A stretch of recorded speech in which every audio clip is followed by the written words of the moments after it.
Seção 3. Agora nós vamos falar da solidariedade passiva, pluralidade de devedores. O credor tem direito a exigir e receber de um ou de alguns dos devedores, parcial ou totalmente, a dívida comum. Se o pagamento tiver sido parcial, todos os demais devedores continuam obrigados solidariamente pelo resto. Parágrafo único.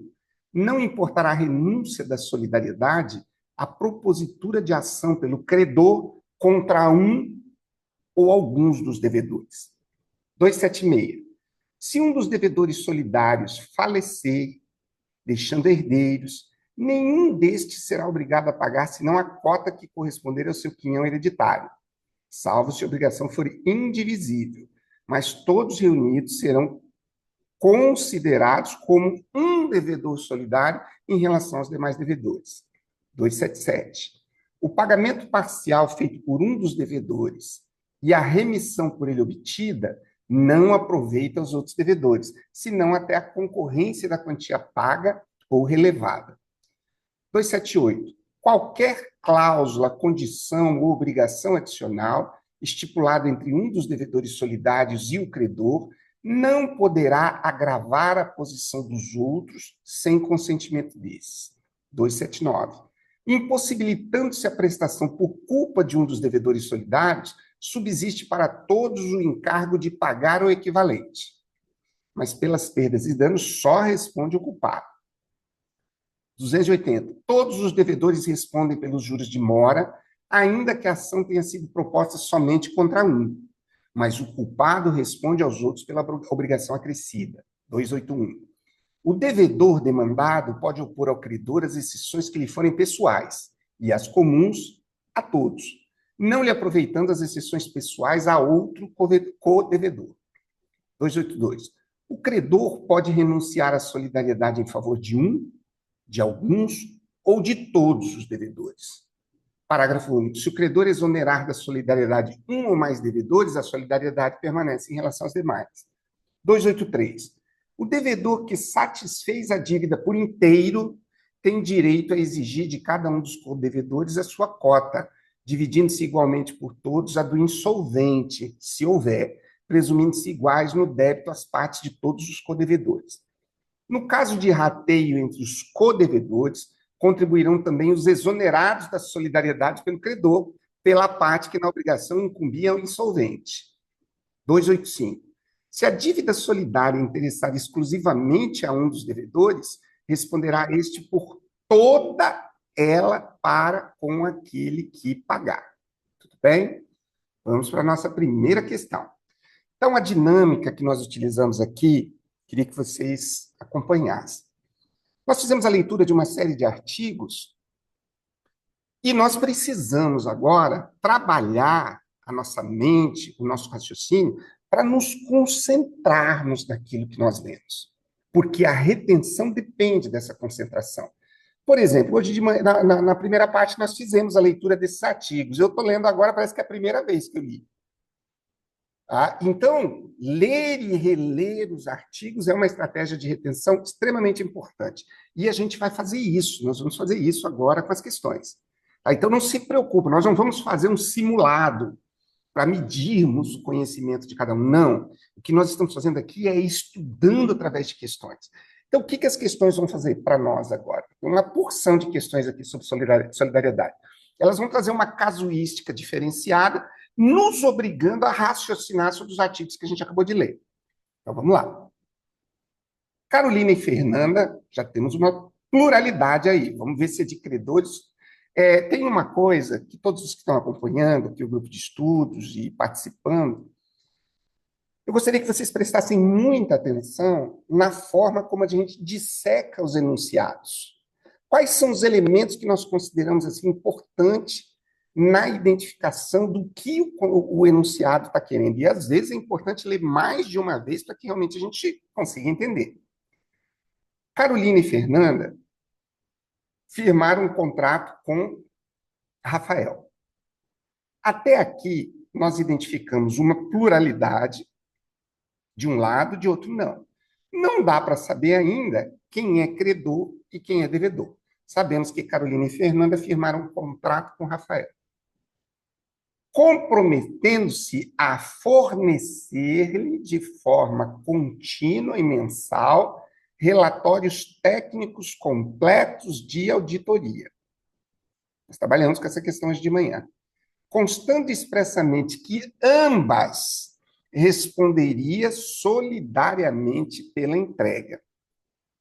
No primeiro mês, apenas Carolina entregou o relatório e Rafael ajuizou a ação contra Fernanda, exigindo o cumprimento integral da obrigação. Em sua defesa, Fernanda sustentou que não poderia ser cobrada sozinha pela prestação total, por já ter sido parcialmente cumprida por Carolina. O que nós precisamos demandar aqui na análise do enunciado? Nós precisamos demandar de que se trata de um assunto, de uma temática obrigacional. Esse é o primeiro, não podemos ter esse tipo de dúvida. Né? O que nós temos diante de nós? Uma vez que nós identificamos a temática obrigacional, nós vamos identificar credor e devedor. Depois de identificarmos credor e devedor, é saudável nós verificarmos se há pluralidade em alguma dessas partes. Porque se há pluralidade, nós podemos falar em solidariedade. Se não há pluralidade, nem cogita-se da solidariedade. Então, a Carolina e a Fernanda são devedoras nessa negociação. Elas têm a obrigação de entregar de forma contínua e mensal relatórios técnicos completos de auditoria, constando expressamente que ambas responderiam solidariamente pela entrega.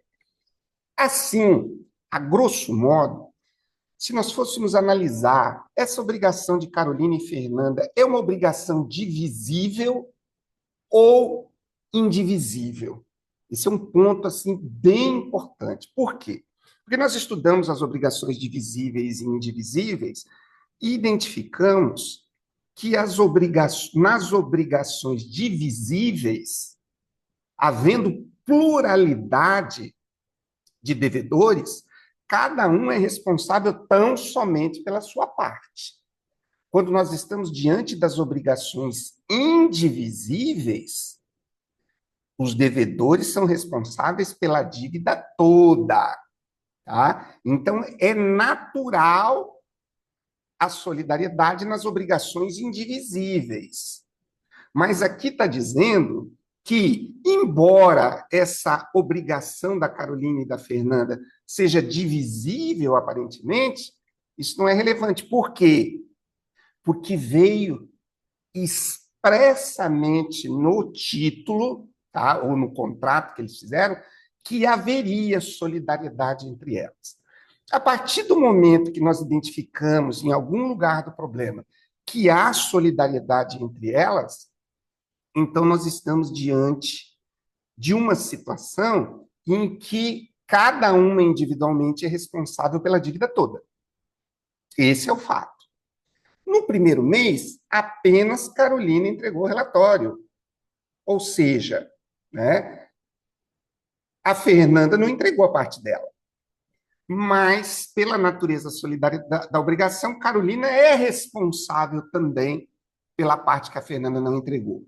O Rafael, se sentindo prejudicado, não ajuizou ação contra a Fernanda. Perdão, não ajuizou ação contra a Carolina. Ajuizou ação somente contra a Fernanda. Mas ele exigiu o cumprimento integral da obrigação. Em sua defesa, Fernanda sustentou que não poderia ser cobrada sozinha pela prestação total.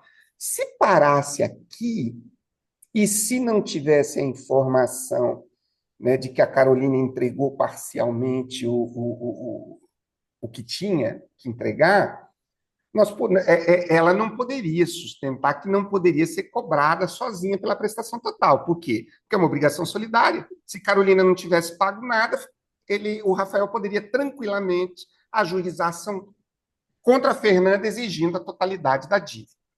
Mas ela alegou que ela não poderia ser cobrada sozinha porque já foi parcialmente cumprido pela Carolina. Então, isso está batendo com tudo que a gente leu.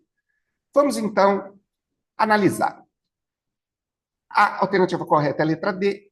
Sendo a obrigação solidária por estipulação contratual, que é o que a gente viu no enunciado, Fernanda pode ser validamente cobrada pelo todo.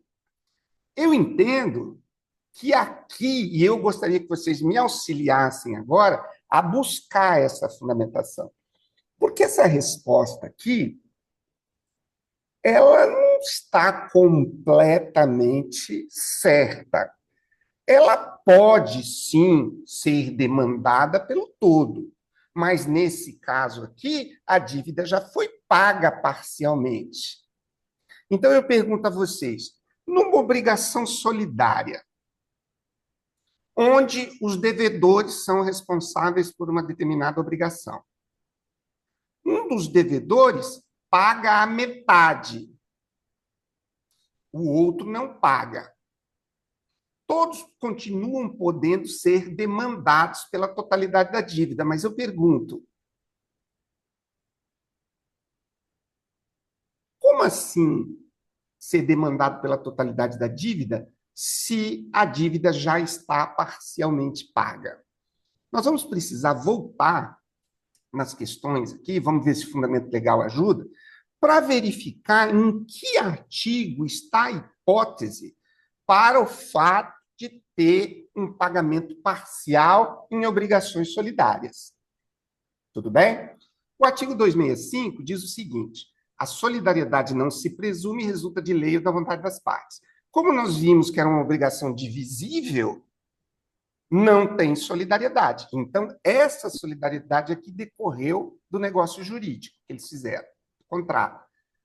275. O credor tem direito a exigir e receber de um ou de algum dos devedores parcial ou totalmente a dívida comum.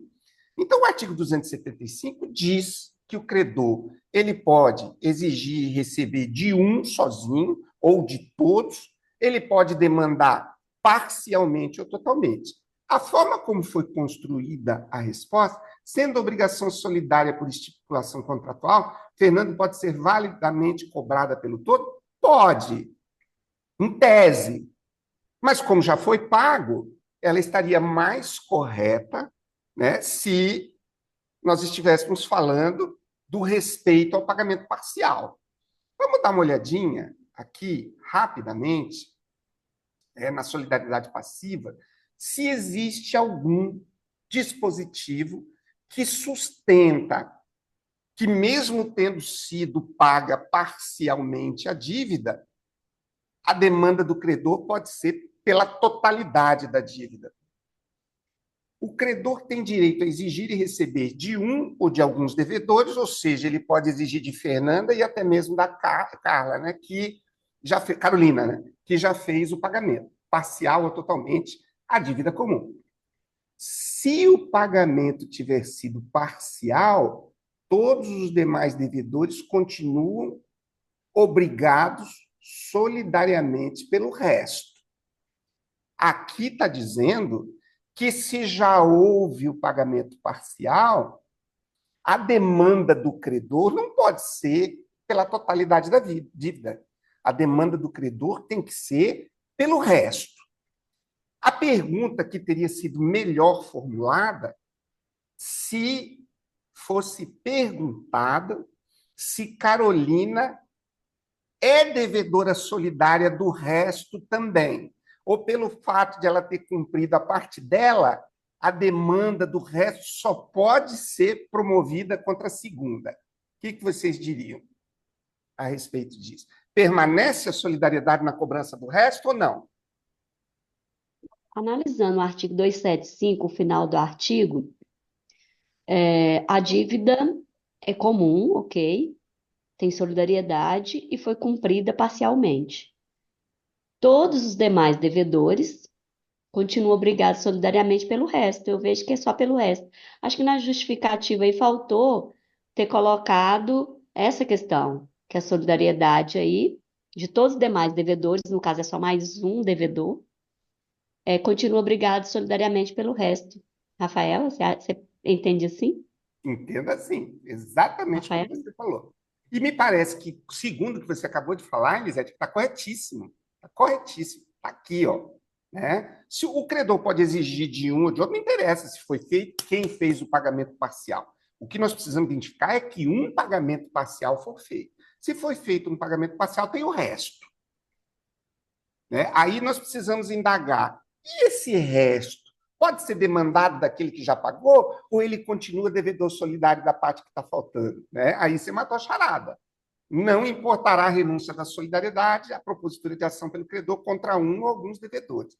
Então, aqui, ó, eu acho que essa formulação da letra D, sendo a obrigação solidária por estipulação contratual, Fernanda, que é a que não pagou, né, pode validamente ser cobrada pelo todo.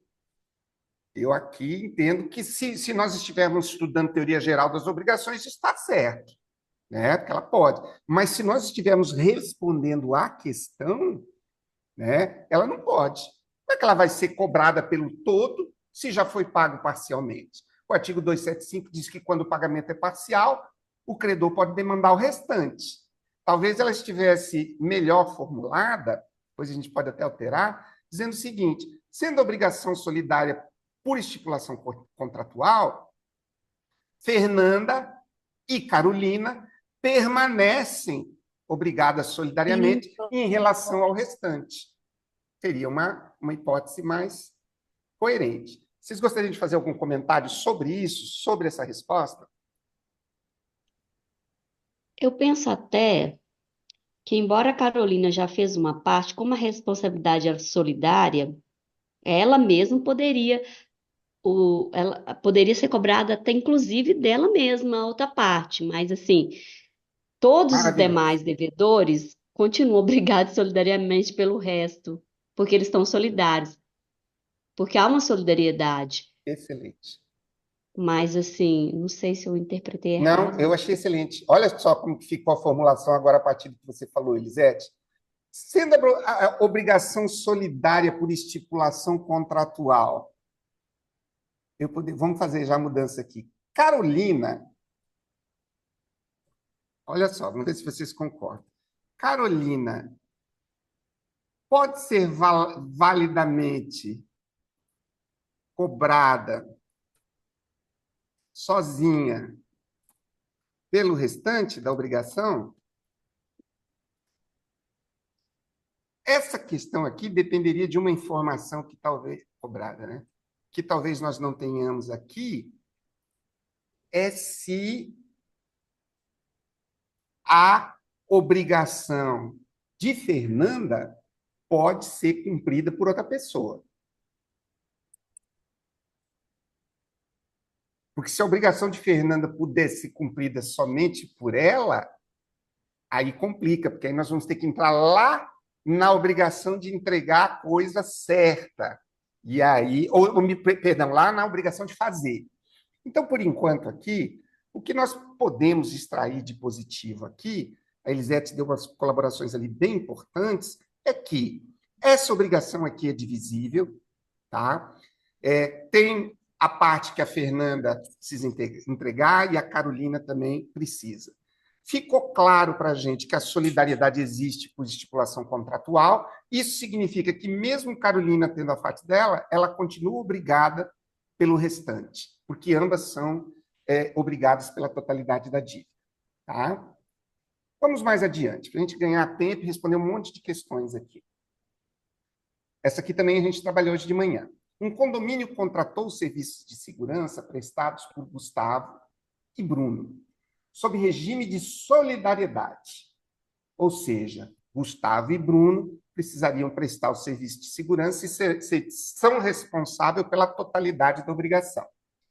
O contrato previa de forma expressa que Bruno somente assumiria a execução da obrigação a partir do 4º mês, cabendo a Gustavo o cumprimento integral da prestação nos 3 primeiros meses. Durante esse período inicial, Gustavo executou regularmente o serviço sem inadimplemento. Apesar disso, ao final do 3º mês, o condomínio notificou Bruno, alegando que a solidariedade contratual o obrigaria a responder por todo o período contratual, inclusive aquele anterior ao início ajustado. Opa. Então, vamos lá.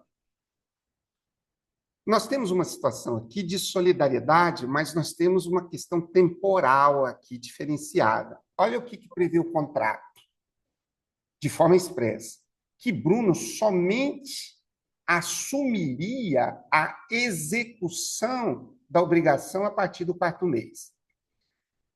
Olha, nós temos aqui um contrato e nós estamos falando que um dos codevedores solidários assumiria a execução da obrigação a partir do quarto mês.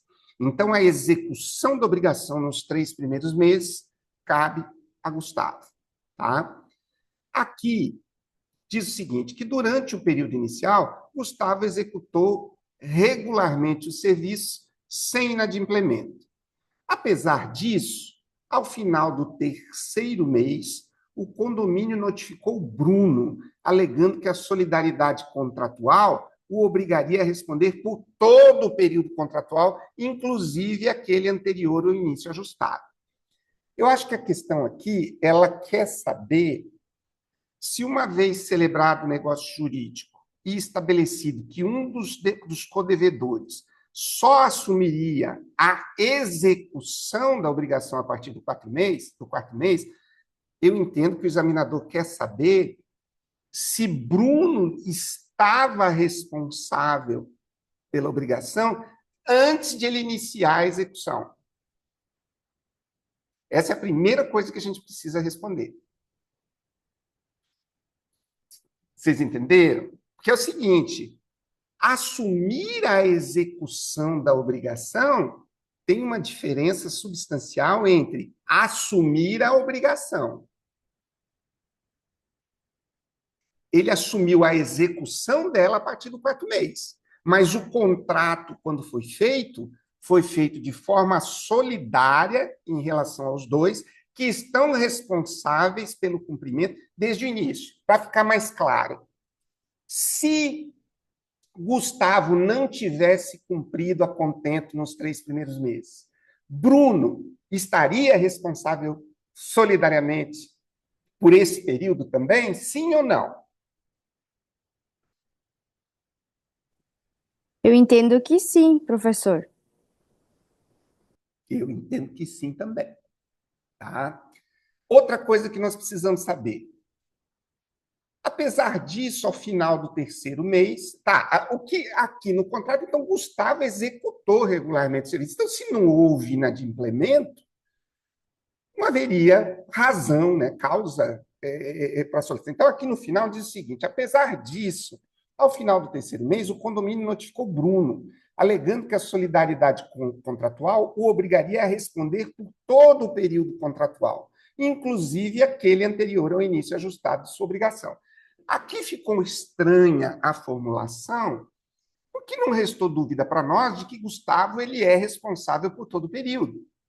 Desculpa, Bruno é responsável por todo o período, embora a execução dele começasse no 4º mês. Porém, não houve inadimplemento do contrato por parte de Gustavo nos 3 primeiros meses. Então, não me parece razoável aqui que o condomínio notificasse Bruno, né, a responder por todo o período contratual, inclusive aquele período anterior ao início ajustado de sua obrigação, da execução de sua obrigação, né? Então, está me parecendo aqui que o examinador está querendo saber ou está querendo exigir que Bruno cumpra, preste serviço de segurança nesses 3 primeiros meses, mas não me parece razoável também, porque fica claro aqui no final falando, né? Inclusive aquele anterior ao início ajustado pela sua execução. Só teria lógica essa formulação aqui se o Gustavo não tivesse cumprido nos 3 primeiros meses. O Gustavo não cumpriu, ou seja, houve inadimplemento. Se houvesse inadimplemento por parte de Gustavo, Bruno necessariamente seria responsável solidariamente. Mas não houve inadimplemento, Vamos ver o que as alternativas sugerem aqui para nós. A alternativa correta é a C. A cláusula contratual que define prazo distinto de exigibilidade para Bruno é válida e afasta sua responsabilidade pelo período anterior. Artigo 266. A obrigação solidária pode ser pura e simples para um dos codevedores ou cocredores e condicional ou a prazo ou pagável em lugar diferente. Independentemente da formulação, está adequada ou não, o que o examinador aqui estava querendo de nós? Saber se validamente é possível estabelecer condições diferentes para devedores solidários. E o artigo 266 diz que sim, que é perfeitamente possível. Como é possível estabelecer obrigações diferentes, de acordo com a natureza aqui do negócio jurídico, Bruno não está responsável, né? Cláusula contratual que define prazo distinto de exigibilidade para Bruno é válida e afasta sua responsabilidade pelo período anterior. Agora eu pergunto, afasta a sua responsabilidade, mas afasta a solidariedade também? Essa questão de volta aqui, meu cabelo ficou um pouco esquisitado. Ai, muito engraçado. O que vocês acham? Afasta a responsabilidade e a solidariedade? Eu acho que não afasta a responsabilidade, ele continua tendo a mesma responsabilidade se houver inadimplemento. Quem fala? Janaína?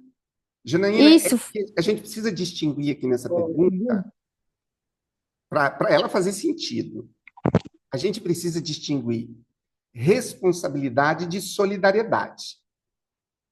Porque, embora as coisas pareçam iguais, olha só, um condomínio contratou serviços de segurança prestados por Bruno, sob regime de solidariedade. O contrato previa de forma expressa que Bruno somente assumiria a execução da obrigação. Eu não estou, assim, dizendo que tem uma interpretação certa ou errada, eu estou fazendo análise.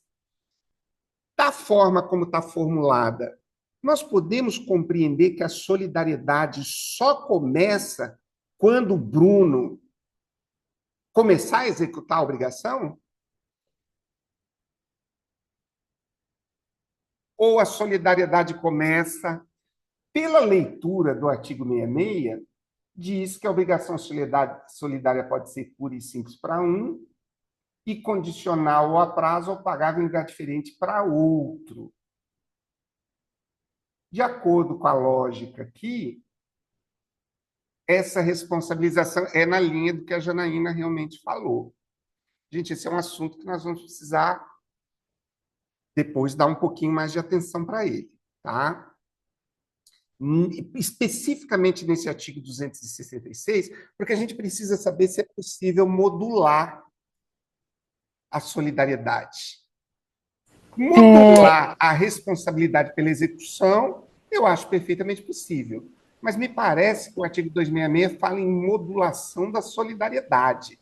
Eu posso, num contrato onde dá a pluralidade de devedores, estabelecer momentos distintos para o início da solidariedade? Essa é a pergunta. Eu vou até anotar aqui essa pergunta. Pode falar. professor, eu achei o seguinte, né? Aqui na base do achismo, que eles querem dizer que eu posso determinar, se eu tenho dois codevedores, que eles tenham formas diferentes de cumprir, indiferente se é um ou se é outro. Então, se um começa nos primeiros meses e o outro conclui nos últimos meses, isso não muda a questão da responsabilidade com relação ao adimplemento do que eles determinaram no contrato. É mais ou menos por essa linha que eu entendi. Então, por mais que inicia-se por Gustavo e finaliza por Bruno, se um não cumpriu adequadamente aquilo que foi estipulado num período, ambos serão solidariamente responsáveis. É isso que eu entendi. Janaína, essa sua interpretação é a que eu tive também. Mais alguém quer falar? A impressão que eu tive é que no enunciado, foi exatamente essa que eu tive, Janaína, que é perfeitamente possível nós modularmos aliás, que eu entendi inicialmente que não era possível. Se eu estabeleci um contrato, se eu estabeleci a solidariedade num contrato, ela começa a valer a partir da assinatura do contrato, não importando quando o devedor começa a executar a parte dele. Foi isso que eu entendi. Mas me pareceu aqui que na resposta, a referência ao artigo 266 diz o seguinte: a obrigação solidária pode ser pura ou simples para um dos codevedores, ou condicional ou a prazo, ou pagável em lugar diferente para o outro. Então, está me parecendo que o artigo 266 compromete esse nosso entendimento. Aqui ele está falando que a obrigação solidária pode ser diferente entre um e o outro. Então, seria perfeitamente possível, é possível modular num contrato o início da solidariedade? Vocês tiveram um entendimento diferente desse artigo 266?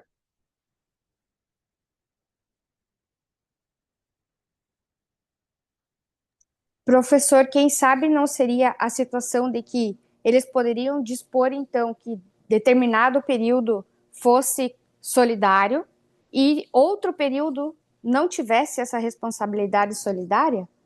Eu entendi que o 266 está falando disso. Olha só, ele está falando da obrigação solidária. O que é a obrigação solidária pura? É aquela que não tem condição nem prazo. Então, em relação ao primeiro ali, ao Gustavo, ela é pura e simples. Mas em relação ao Bruno, ela é condicionada, ou a prazo. Então, eu não poderia falar no início da solidariedade a partir da assinatura do contrato. Eu tenho que falar da solidariedade a partir do prazo que foi estabelecido no contrato. Ó, o que diz a alternativa correta? A cláusula contratual que define prazo distinto de exigibilidade para Bruno é válida e afasta sua responsabilidade pelo período anterior. Essa é a interpretação decorrente do artigo 66, que conflita com aquela que a gente teve inicialmente, né, de que na assinatura do contrato todo mundo já era solidário, e que se Gustavo descumprisse, Bruno teria responsabilidade. Não, não é isso que diz o artigo 66. Se o contrato com Bruno era puro e simples, aquele período ali é responsabilidade só dele. Agora, como o problema diz que haveria o regime de solidariedade, uma coisa que nós não podemos entender é que quando o Bruno começa a execução, Gustavo sai da solidariedade. Isso a gente não pode entender. Tudo bem? Vamos para a próxima. Preciso de um auxílio de vocês aí para a gente fazer a leitura dessa questão.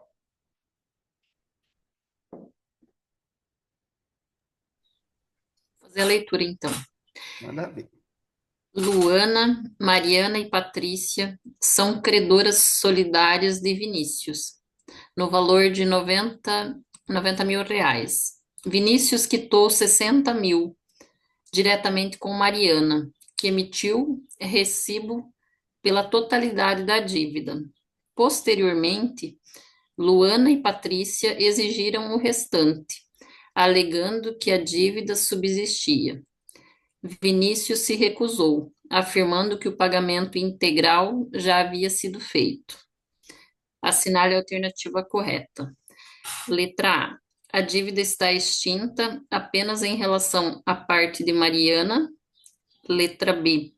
O pagamento feito a uma das credoras solidárias extingue a dívida até o valor pago. Letra C. Mariana não podia receber em nome das outras e o pagamento é inválido. Letra D. O devedor deve pagar novamente a Luana e Patrícia, pois o pagamento foi incompleto. Letra E.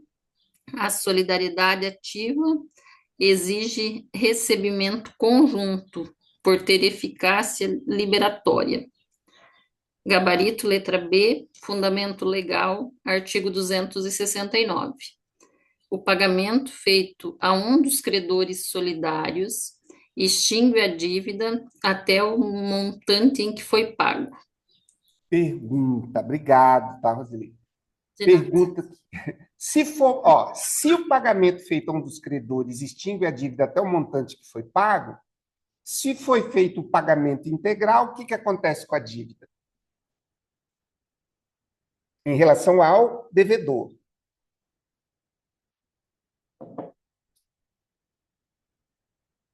Extingue a dívida.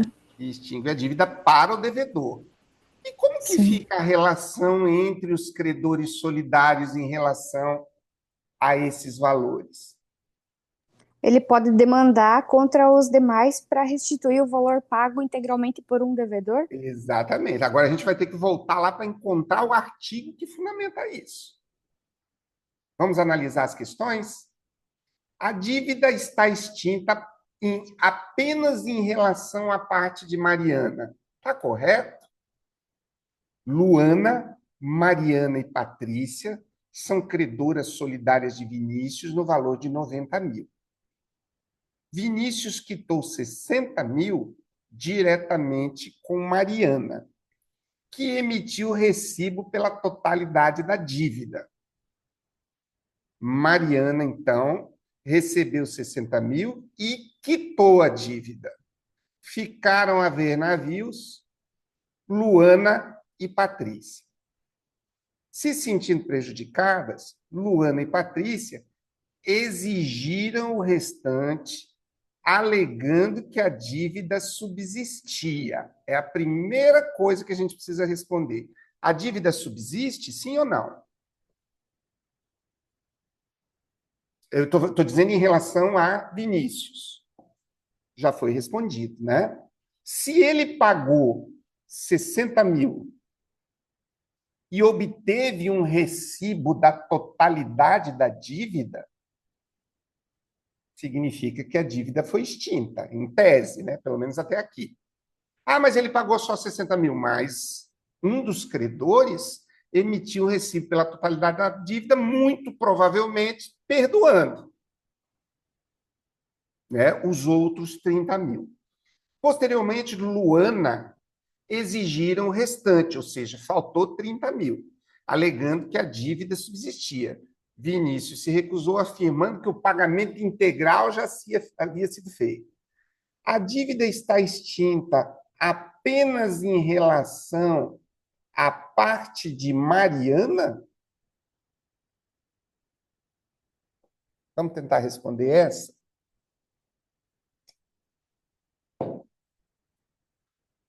Gente, em relação a Vinícius, a dívida está extinta em relação a todas. Foi dado um recibo de pagamento integral, então essa está errada. 2. O pagamento feito a uma das credoras solidárias extingue a dívida até o valor pago. Exatamente. Foi o que ele fez. Ele pegou e pagou para uma das credoras solidárias a totalidade da dívida. Letra C.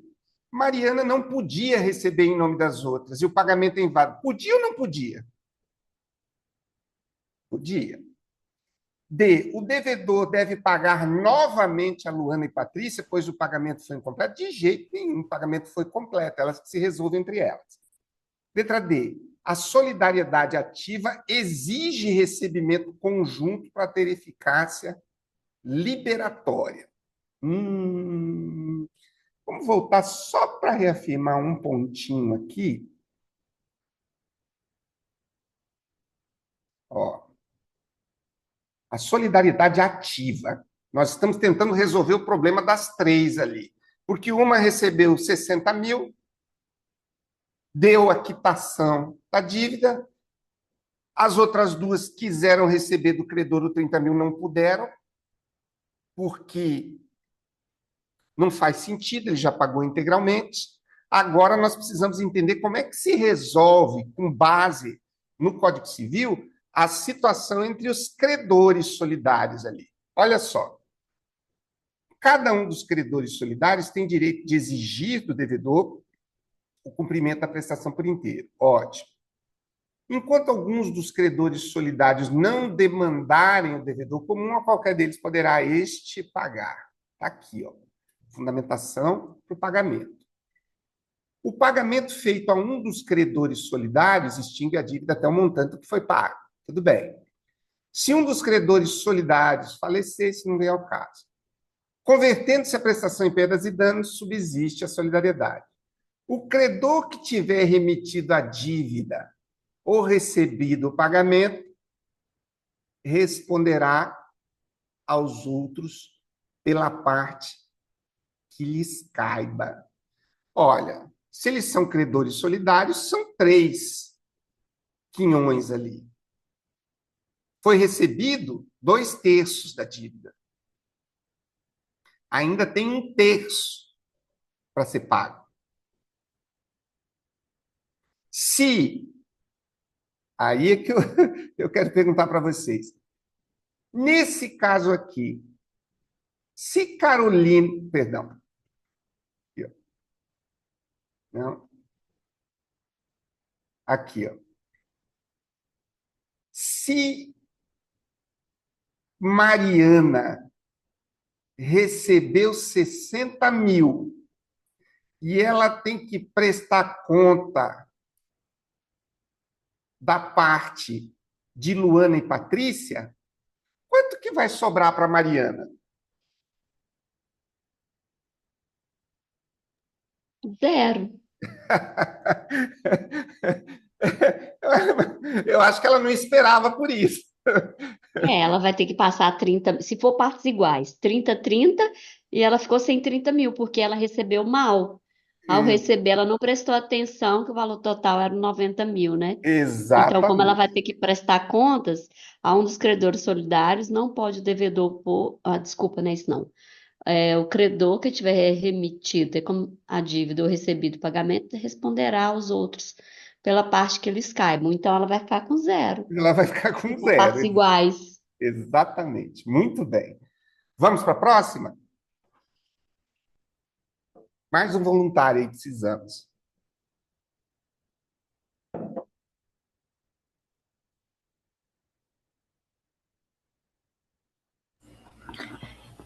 Em uma obrigação solidária ativa, o devedor pagou integralmente a Sofia, uma das credoras.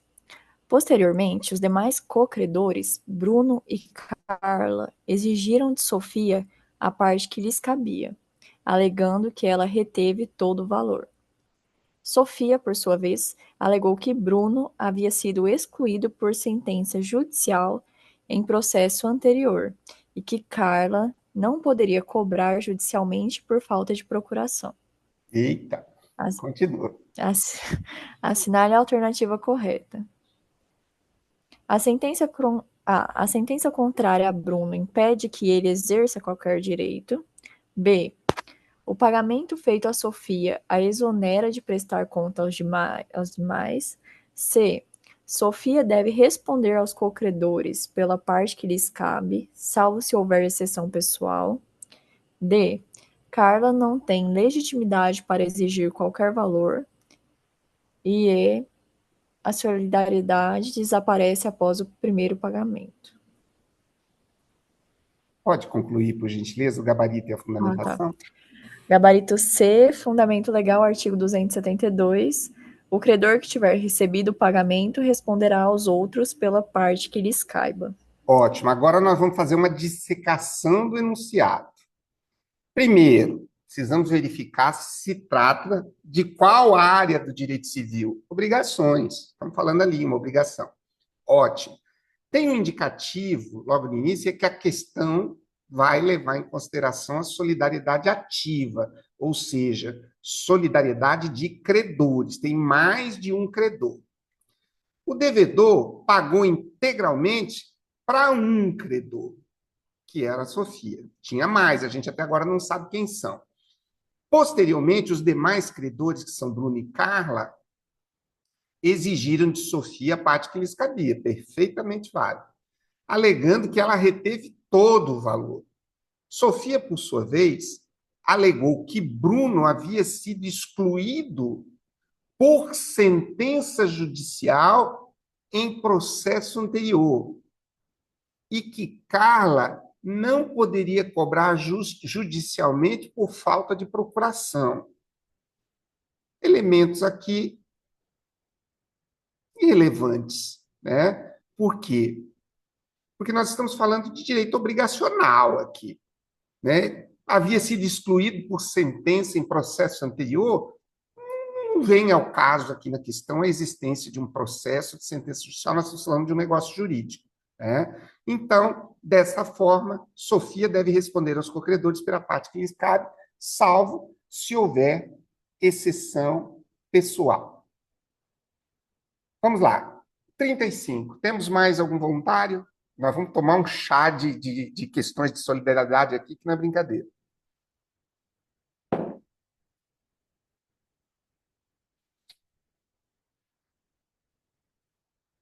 Oi, eu posso ler. Por favor. José, Marcelo e Tânia são credores solidários de Gabriel. Em demanda judicial, José teve sua pretensão rejeitada, com base em vício formal de representação. Anos depois, Marcelo propôs nova ação, agora devidamente instruída. Gabriel alegou que a primeira decisão era definitiva e impedia nova cobrança do mesmo débito. Assinale a alternativa correta. A. A decisão anterior impede nova ação de qualquer dos credores solidários. B. O julgamento contrário a José afeta os demais cocredores solidários. C. A decisão contrária a um não afeta os demais, salvo se houver identidade de causa. D. O julgamento favorável a qualquer credor aproveita aos demais, exceto se fundado em exceção pessoal. E.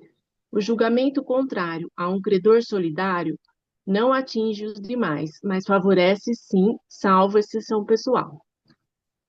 Gabarito E.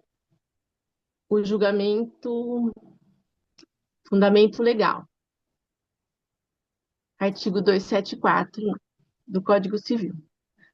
O julgamento contrário a um dos credores solidários não atinge os demais, mas o julgamento favorável aproveita-lhes, sem prejuízo de exceção pessoal que o devedor tenha direito de invocar em relação a qualquer deles. Muito bem. José, Marcelo e Tânia são credores solidários de Gabriel. Em demanda judicial, José teve sua pretensão rejeitada com base em vício formal de representação. Anos depois, Marcelo propôs nova ação. Agora, se são solidários, eles podem propor individualmente. Agora, devidamente instruída. Gabriel alegou que a primeira decisão era definitiva e impedia nova cobrança do mesmo débito. Em momento algum, né? Houve uma situação da demanda de um dos credores solidários, houve extinção do processo sem julgamento de mérito, que não impede, logicamente, uma nova cobrança, e essa situação em relação ao processo que foi pedido pelo José é uma questão absolutamente uma exceção pessoal, né? Então, o julgamento contrário a um credor solidário não atinge os demais, mas os favoráveis sim, salvo exceção pessoal. Vamos lá. 36. Alguém pode ler para a gente?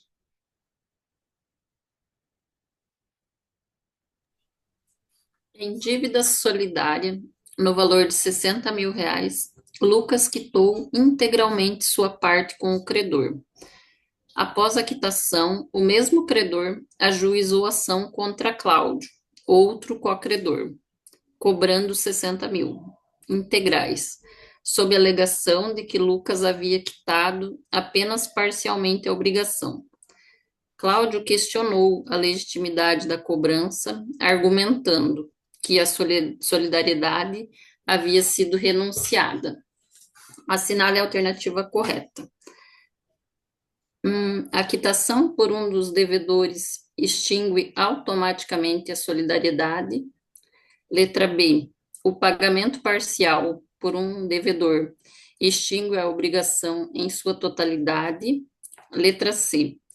O credor pode exigir dos demais o saldo remanescente da dívida. E letra D. O pagamento parcial é irrelevante se feito sem o consentimento dos outros.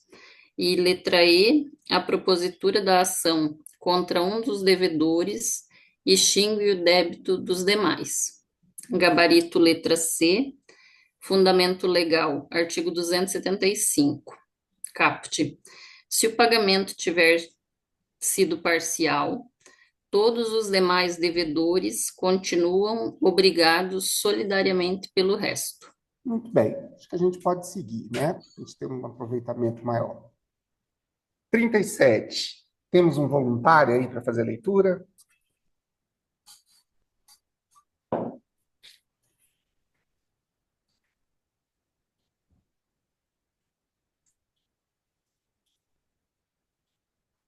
Vamos lá, gente. Coragem. Não desanimem. Eu não consigo fazer a leitura aqui sem trocar. Tá ruim de fazer a leitura, Janaína? Deixa eu tentar aqui, professor, só um minuto. Acho que vai dar certo. Após o falecimento de Sérgio, devedor solidário, seus 2 filhos, Bruna e Marina, foram instados a quitar a dívida com o credor. Marina recusou, alegando que só era herdeira de parte mínima do patrimônio. O credor, no entanto, exigiu o valor integral da dívida de ambos os herdeiros, sob o fundamento de que a solidariedade se estende aos sucessores.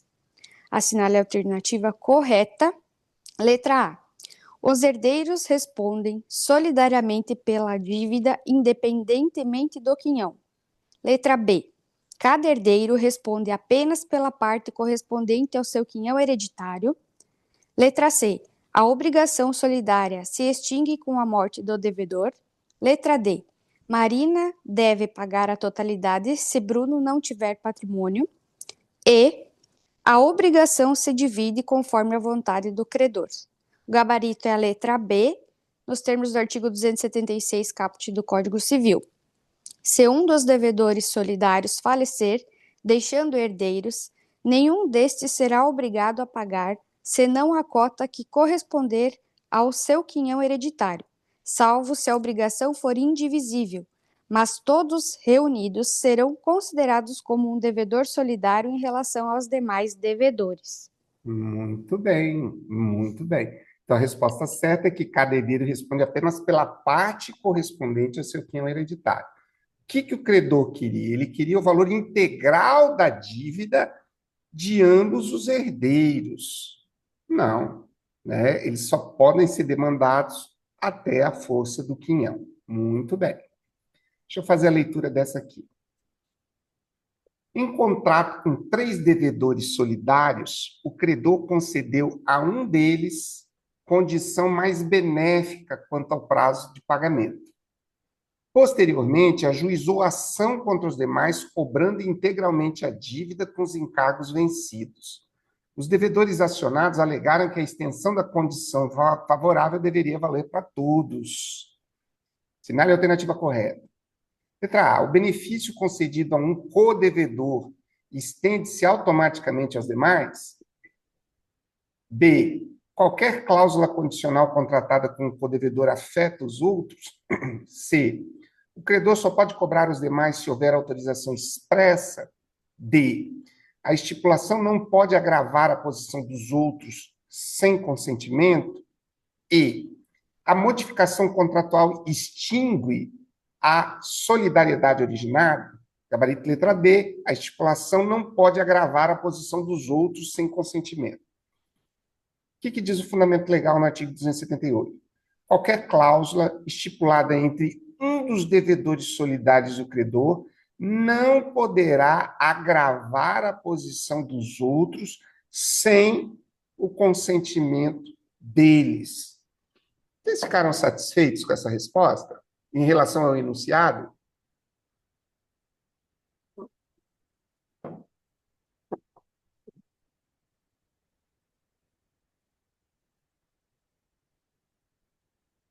Não me pareceu aqui, não sei se para vocês também, olha só.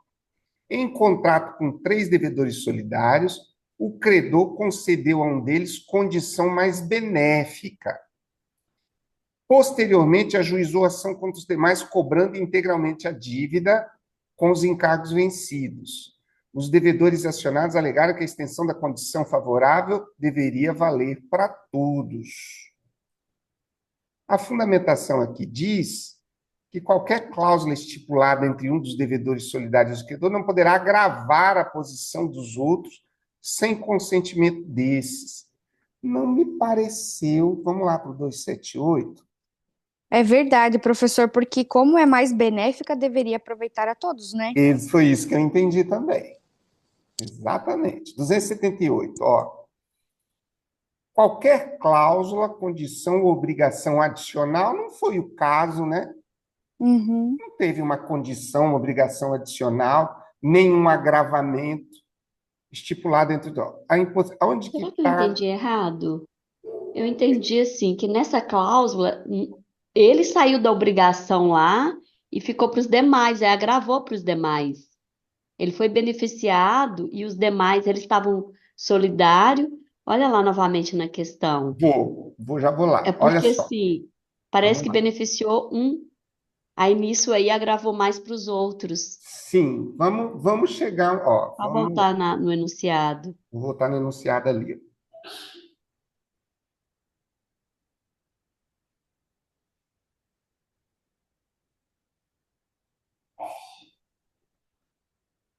Tá aqui, ó. Em contrato com 3 devedores solidários, o credor concede. Porque eu acho que o credor conceder a um deles uma condição mais benéfica não Sim, implica mas no aí ele cobra dos agravamento dos outros. demais, aí ele cobra dos demais integralmente a dívidas com os encargos vencidos. Ah, Posteriormente, ajuizou a ação contra os demais, cobrando integralmente a dívida com os encargos vencidos. E tem eles razão. estavam solidários desde o início. Aí agrava mais para os demais Uhum. por causa Vamos ver. disso, porque um ficou na condição mais benéfica e agravou para os demais, porque eles estavam desde o início devedores Sim, solidários. sim. É isso que o examinador está falando aqui para nós, e eu concordo com você. Mas deixa eu ver uma coisa aqui. Onde é que está aquele artigo que fala que a condição mais benéfica, acho que é lá no passo da solidariedade passiva, né? Ativa. Tá, enquanto alguns credores, o pagamento feito a um dos credores, se um dos credores convertente, se o credor tiver remetido a dívida, um dos credores não pode, julgamento, ó, 271, julgamento contrário, não atinge demais, julgamento favorável, aproveita sem prejuízo, tá? É julgamento, né? O credor tem direito de receber de um ou mais, não importar a renúncia. Se um dos devedores solidários falecer deixando herdeiros, Elisete, eu acho que o seu posicionamento vai prevalecer. O pagamento parcial, qualquer cláusula, condição ou obrigação estipulada entre um dos devedores solidários e o credor não poderá agravar a posição dos outros sem consentimento deste. Então, deixa eu ver mais, tem mais alguma coisa aqui. Rateio. Exatamente. Prevaleceu o seu posicionamento, Elisete. Então, nós podemos entender aqui. Opa.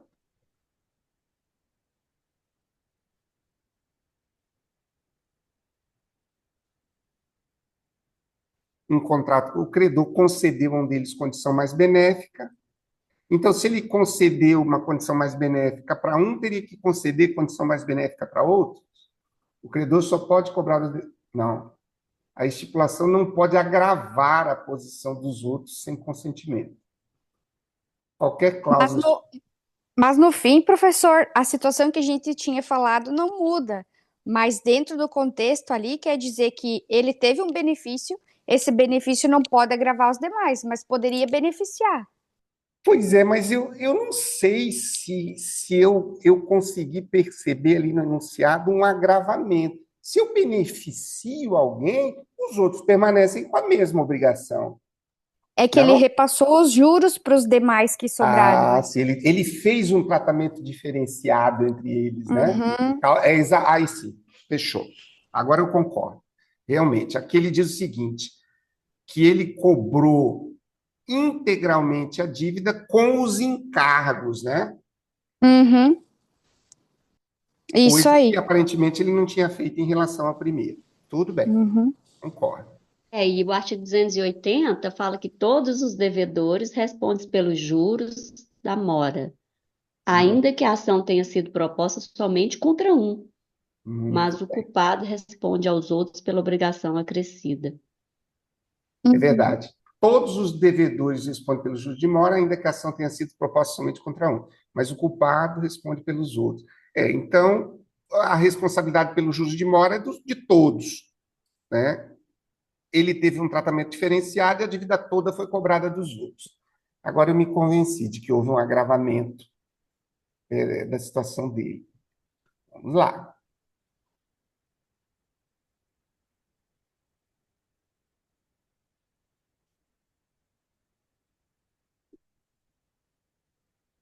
Opa, passou?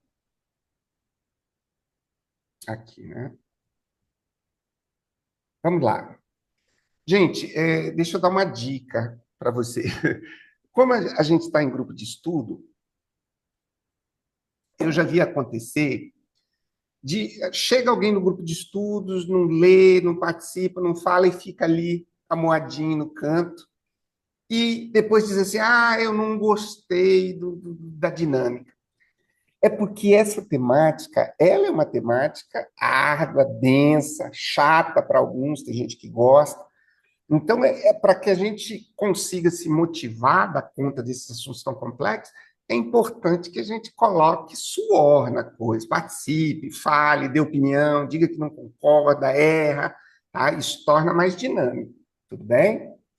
Então, eu vejo assim, pô, o pessoal que está participando está botando lenha nessa fogueira. Vamos lá, alguém pode fazer a leitura do 39 para a gente? Eu posso. Por favor, por gentileza. Antônio, Bruno, Antônio, Bruno, Carlos e Daniel são co-devedores solidários em uma obrigação pecuniária.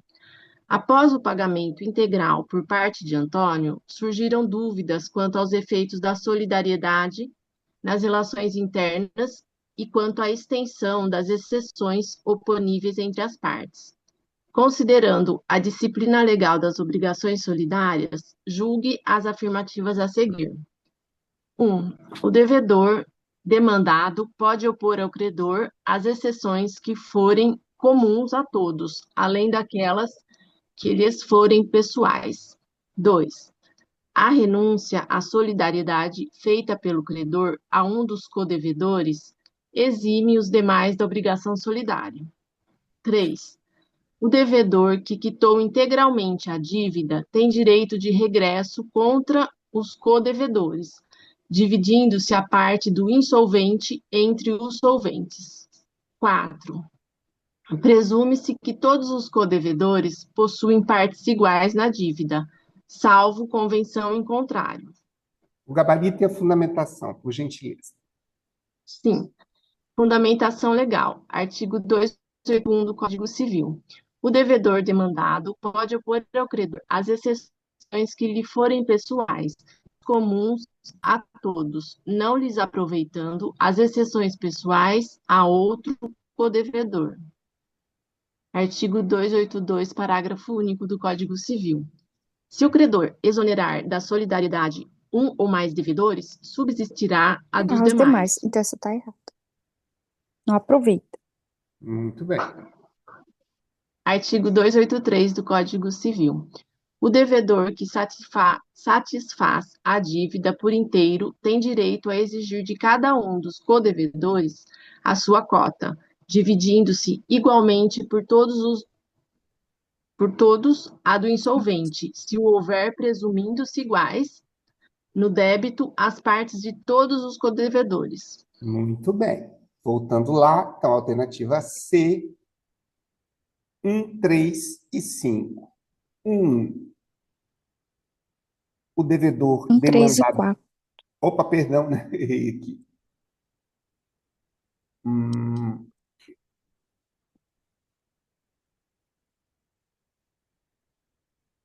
3 e 4, né? Uhum. Isso. 3 e 4. Então, primeiro, o devedor demandado pode opor ao credor as exceções que lhe forem comum a todos, além daquelas que lhe forem pessoais? Corretíssimo. Ele não pode opor as exceções pessoais de outros De codevedores. outro. A renúncia à solidariedade feita pelo credor a um dos codevedores exime os demais da obrigação solidária? O que diz ali? O credor, se o credor exonerar da solidariedade um ou mais credores, Subsiste aos demais. subsistirá a dos demais. O devedor que quitou integralmente a dívida tem direito de regresso contra os codevedores, dividindo-se a parte do insolvente entre os solventes. Isso aqui é uma parte bem interessante, né? Ele pode cobrar dos demais, mas se teve um insolvente, a cota do insolvente é diluída por todos, né? E 4, presume-se que todos os codevedores possuem partes iguais na dívida, salvo convenção em contrário. Muito bem. Vamos para a próxima.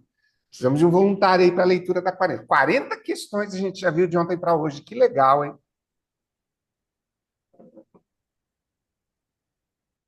Posso fazer a leitura. Por favor. Em relação à disciplina da solidariedade passiva e aos efeitos do inadimplemento por insolvência de um dos codevedores, analise as afirmativas abaixo conforme o Código Civil de 2002. 1. No caso de insolvência de um dos codevedores, sua cota será rateada entre os demais, inclusive os que foram exonerados da solidariedade pelo credor. 2. A dívida solidária pode interessar exclusivamente a apenas um dos codevedores, que responderá pela totalidade perante aquele que pagar. 3. O codevedor que for exonerado da solidariedade pelo credor não poderá ser compelido a contribuir em caso de insolvência. E 4. O credor que tiver perdoado a dívida a um dos codevedores perderá o direito de cobrar dos demais. Estão corretas? Então, seria aqui o gabarito A, seria 1 e 2 apenas. 1. No caso de insolvência de um dos codevedores, sua cota será rateada entre os demais, inclusive os que foram exonerados da solidariedade pelo credor. E 2. A dívida solidária pode interessar exclusivamente a apenas um dos codevedores, que responderá pela totalidade perante aquele que pagar. Muito bem. Fundamentação. Artigo 282, parágrafo único do Código Civil. Se o credor exonerar da solidariedade um ou mais devedores, subsistirá aos demais. Artigo 284. No caso de rateio entre os codevedores, contribuirão também os exonerados da solidariedade pelo credor, pela parte que na obrigação incumbia ao insolvente. 285. Se a dívida solidária interessar exclusivamente a um dos devedores, responderá este por toda ela para com aquele que pagar. Muito bem. Vencemos aí a solidariedade. Mas é um assuntozinho cascudo, eu não sei para vocês, mas para mim, olha, Para mim também, professor, sempre foi. é uma casuística danada, a gente olha. Muito bem. Agora vem uma temática bem interessante, que é a transmissão das obrigações. Precisamos de um voluntário aí para fazer a leitura. Obrigado, tá, Janaína?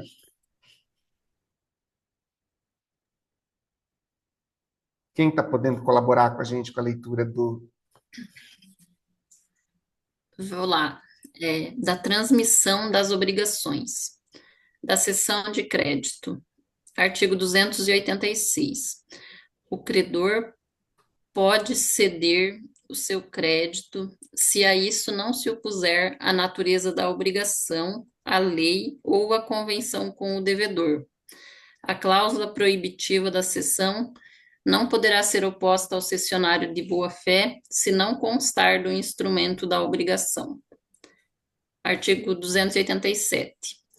Salvo disposição em contrário, na cessão de um crédito, abrangem-se todos os seus acessórios. Artigo 288. É ineficaz, em relação a terceiros, a transmissão de um crédito, se não celebrar-se mediante instrumento público ou instrumento particular revestido das solenidades do parágrafo 1º do artigo 654. 289 o cessionário de crédito hipotecário tem o direito de fazer averbar a cessão no registro do imóvel. 290. A cessão do crédito não tem eficácia em relação ao devedor, senão quando a esse notificada. Mas, por notificado, se tem o devedor que, em instrumento público ou particular, se declarou ciente da cessão feita. 291. Ocorrendo várias cessões do mesmo crédito, prevalece a que se completar com a tradição do título do crédito cedido. Artigo 292. Fica desobrigado o devedor que, antes de ter conhecimento da cessão, paga ao credor primitivo, ou que, no momento de mais de uma cessão notificada, paga ao cessionário que lhe apresenta, com o título de cessão, o da obrigação cedida. Quando o crédito constar de escritura pública, prevalecerá a prioridade da notificação. 293. Independentemente do conhecimento da cessão pelo devedor, pode o cessionário exercer os atos conservatórios do direito cedido. 294. O devedor pode opor ao cessionário as exceções que lhe competirem, bem como as que no momento em que veio a ter conhecimento da cessão tinha contra o cedente. 295. Na cessão por título oneroso, o cedente, ainda que não se responsabilize, fica responsável ao cessionário pela exigência do crédito, ao tempo que lhe cedeu. A mesma responsabilidade lhe cabe nas cessões por título gratuito, se tiver procedido de má-fé.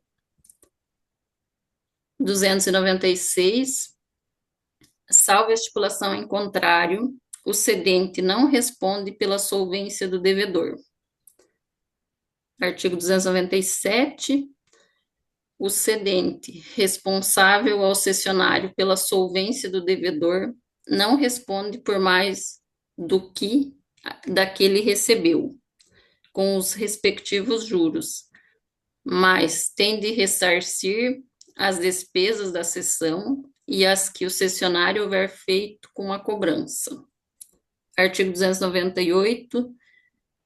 O crédito, uma vez penhorado, não pode mais ser transferido pelo credor que tiver conhecimento da penhora, mas o devedor que o pagar, não tendo notificado dela, fica exonerado, subsistindo somente contra o credor os direitos de terceiro. Muito bem, muito bem. Vamos para 41. Já vou fazer a leitura aqui. Júlio era credor de Ana, em razão de contrato escrito de prestação de serviço. Só um pouquinho. Um pouquinho que apareceu uma mensagenzinha. Ó, Júlio era credor de Ana em razão de contrato escrito de prestação de serviço. O referido contrato continha cláusula expressa proibindo a cessão do crédito sem anuência da devedora. Posteriormente, Júlio cedeu o crédito a uma empresa de cobrança, entregando ao cessionário apenas uma cópia do contrato em que a cláusula proibitiva não constava. Após ser notificada da cessão, Ana se opôs, alegando que o crédito não poderia ter sido transferido sem o seu consentimento.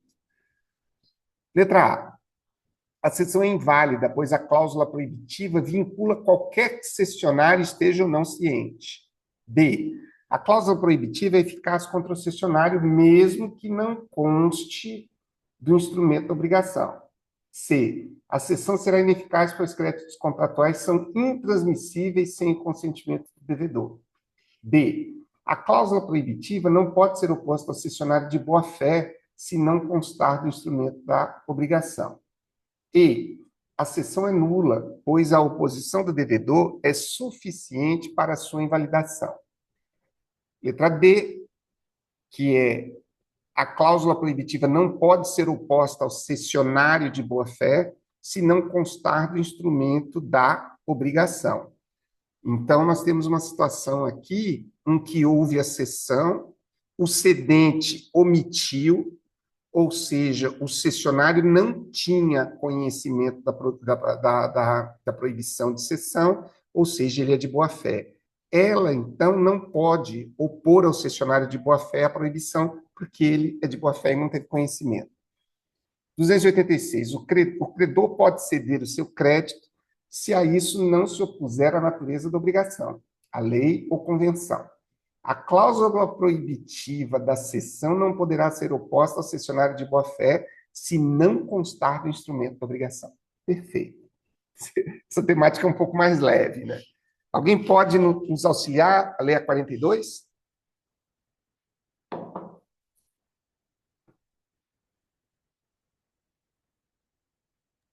Posso ler, professor? Por favor, Janaína. Carlos cedeu a Leonardo um crédito oriundo de contrato de fornecimento de equipamentos hospitalares, formalizado por instrumento particular, assinado digitalmente. O crédito original previa a incidência de juros compensatórios e garantia fidejussória. Ao promover a cobrança judicial, Leonardo incluiu, além do valor principal, os encargos acessórios.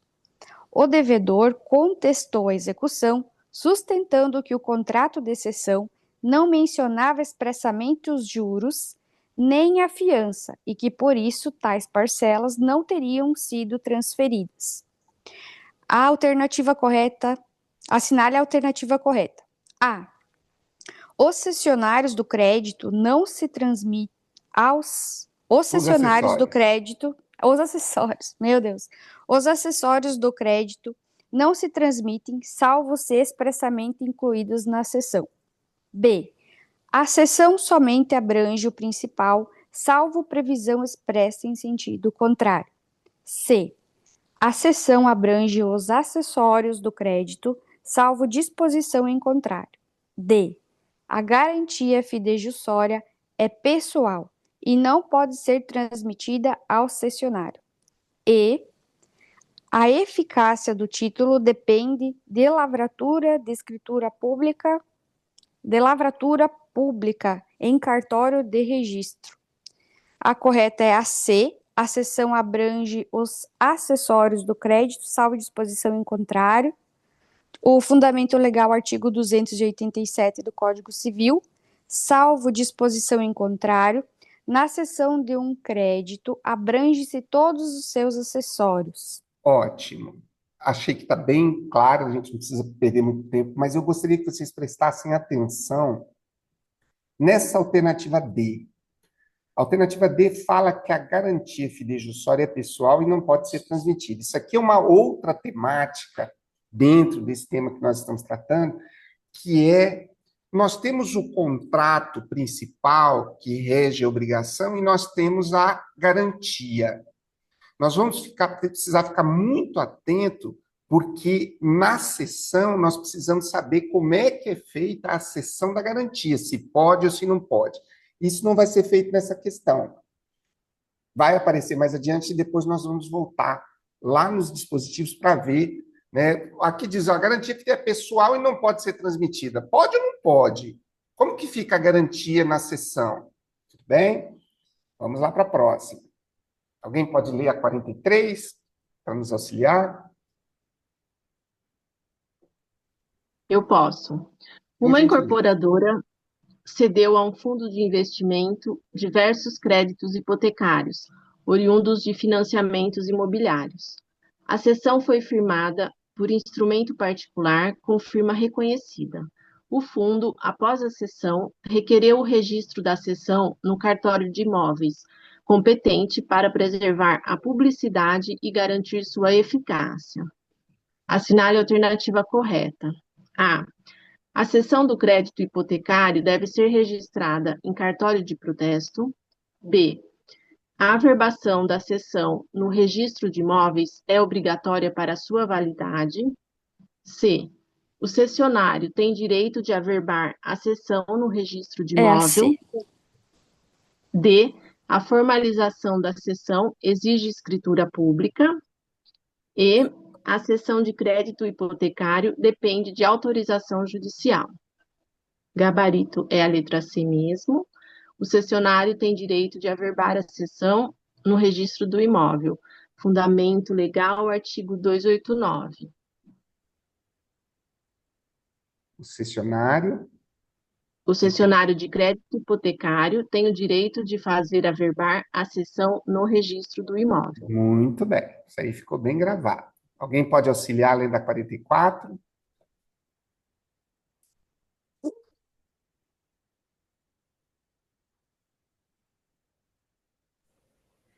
Em outubro de 2024, um mesmo crédito foi cedido por Alberto a dois cessionários distintos, Marina e Felipe.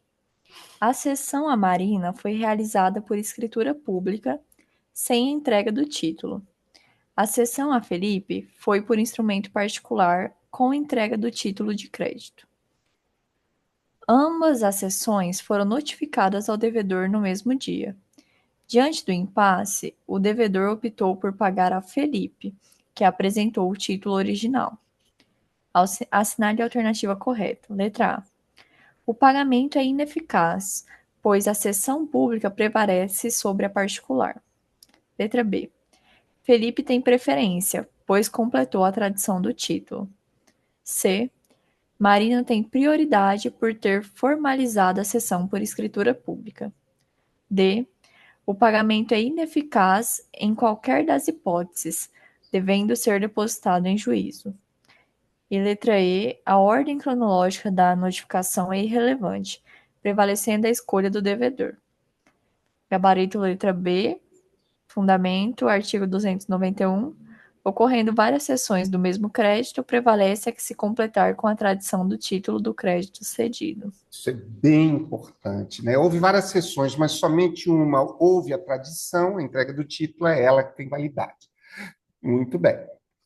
Deixa eu ler essa. O Banco Alfa cedeu seu crédito contra o devedor Beto à empresa Gama.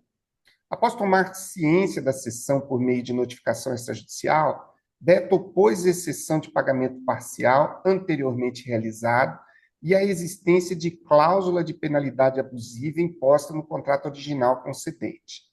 A empresa Gama alegou que, sendo terceiro, não poderia ser afetada por exceções pessoais entre Beto e o banco. Assinale a alternativa correta. Beto não pode opor nenhuma exceção pessoal contra o cessionário. B. O cessionário só está sujeito a exceções fundadas em cláusula penal. C. O devedor pode opor ao cessionário as exceções que tiver contra o cedente. D. A cessão purga automaticamente as exceções anteriores. E. As exceções somente podem ser opostas judicialmente ao cedente original. Alternativa correta, C. O devedor pode opor ao cessionário as exceções pessoais que tiver contra o cedente. Fundamento. Artigo 294. O devedor pode opor ao cessionário as exceções que lhe competirem, bem como as que, no momento em que veio a ter conhecimento da cessão, tinha contra o cedente. Então, só repisando o enunciado aqui, o Banco Alfa cedeu seu crédito contra o devedor Beto à empresa Gama. Após tomar ciência da cessão por meio de notificação extrajudicial, Beto opôs exceção de pagamento parcial anteriormente realizado e a existência de cláusula de penalidade abusiva imposta no contrato original com o cedente. A empresa Gama alegou que, sendo terceiro, não poderia ser afetado por exceções pessoais. Letra C, o devedor pode opor ao cessionário as exceções que tiver contra o cedente. E aqui no fundamento tem um acréscimozinho, né? O devedor pode opor ao cessionário as exceções que lhe competirem, bem como as que, no momento em que veio a ter conhecimento da cessão, tinha contra o cedente. Muito bem. Próxima. Quem pode ler para a gente? Ela começou a render, né?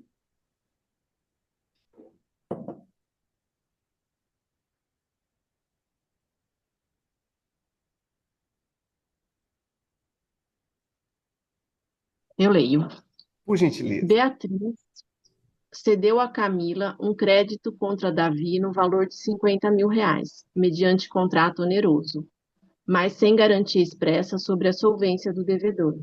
Algum tempo depois, constatou-se que Davi era insolvente.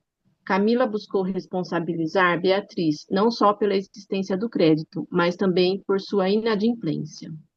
Assinale a alternativa correta. Beatriz responde pela existência e pela solvência do crédito, independentemente de cláusula expressa. B. Em cessão onerosa, o cedente responde apenas se agir com culpa grave. C. Beatriz responde apenas pela existência do crédito, salvo cláusula que preveja responsabilidade pela solvência. D.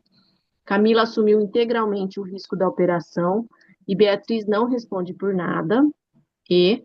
O cedente nunca responde em sessões gratuitas. Gabarito letra C. Artigo 295 do Código Civil. Na sessão por título oneroso, o cedente, ainda que nada expresse, fica responsável ao cessionário pela existência do crédito ao tempo em que lhe cedeu. Salvo estipulação em contrário, não responde pela solvência do devedor. Excelente. O que nós precisamos ficar atentos aqui, que os examinadores gostam de enrolar? É a responsabilidade pela existência do crédito em contraposição à responsabilidade pela solvência do devedor. Então, o que nós verificamos aqui no 295?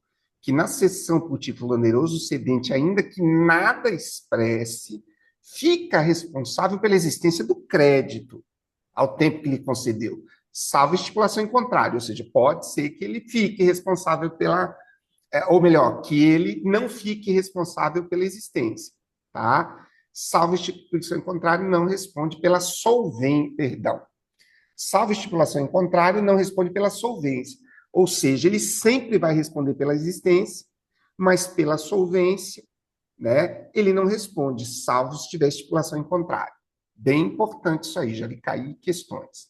Professor, Mas, por favor. eu estou acompanhando ao mesmo tempo que o texto do teu material, o Código Civil. E aí tem umas diferençazinhas na redação. O artigo 295 do Código Civil, ali ele fala Leia na para parte nós, que... por gentileza. Tá, ok. Na seção por título oneroso, o cedente, ainda que não se responsabilize, fica responsável ao cessionário pela existência do crédito ao tempo em que lhe excedeu. A mesma responsabilidade lhe cabe nas cessões por título gratuito, se tiver procedido de má-fé.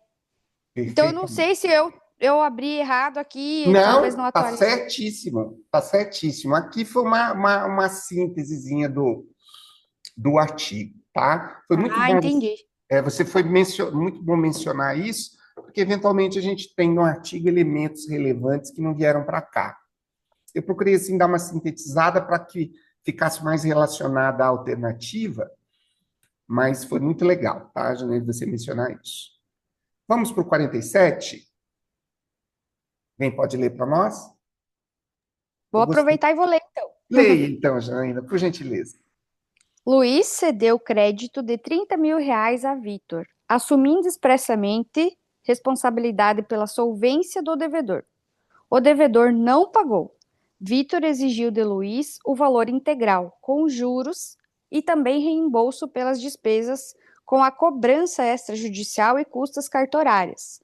Luiz concordou apenas com a devolução do valor original. Assinale a alternativa correta. Letra A. Luiz não responde por juros ou despesas, salvo estipulação específica. B. Luiz responde apenas pela existência do crédito, mesmo assumindo a solvência. C. Luiz deve reembolsar o valor pago acrescido dos juros e das despesas com a cessão e cobrança. D. A responsabilidade de Luiz limita-se ao valor pago com correção monetária. E. Vitor não pode cobrar despesas não previstas no contrato. O gabarito é a letra C. Luiz deve reembolsar o valor pago acrescido dos juros das despesas com a cessão e cobrança, nos termos do artigo 297 do Código Civil, que determina: o cedente responsável ao cessionário pela solvência do devedor não responde por mais do que daquele recebeu, com os respectivos juros, mas tem de ressarcir-lhe as despesas da cessão e as que o cessionário houver feito com a cobrança. Vamos fazer a análise desse enunciado? Janaína, você poderia ler novamente esse enunciado para a gente? Sim. Luiz cedeu crédito de R$ 30.000 a Vitor, assumindo expressamente responsabilidade pela solvência do devedor. O devedor não pagou. Vitor exigiu de Luiz o valor integral, com juros e também reembolso pelas despesas com a cobrança extrajudicial e custas cartorárias. Luiz concordou apenas com a devolução do valor original. Perfeito, muito obrigado, Janaína. Então, o que nós estamos verificando aqui? Ele não era obrigado a se responsabilizar pela solvência. Ele era obrigado, por lei, a se responsabilizar pela existência. Mas ele assumiu expressamente a responsabilidade pela solvência.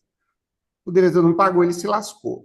O Vitor exigiu o valor integral, juros e também o reembolso pelas despesas com a cobrança extrajudicial e custas cartorárias.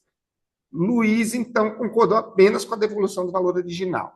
Pelo 297, o cedente responsável ao cessionário pela solvência do devedor não responde por mais do que daquele que recebeu, com os respectivos juros, mas tem de ressarcir as despesas da cessão e as que o cessionário houver feito com a cobrança. Tudo bem? Bora lá, alguém pode nos auxiliar com a 48? Vamos ver se a gente chega pelo menos até a 60.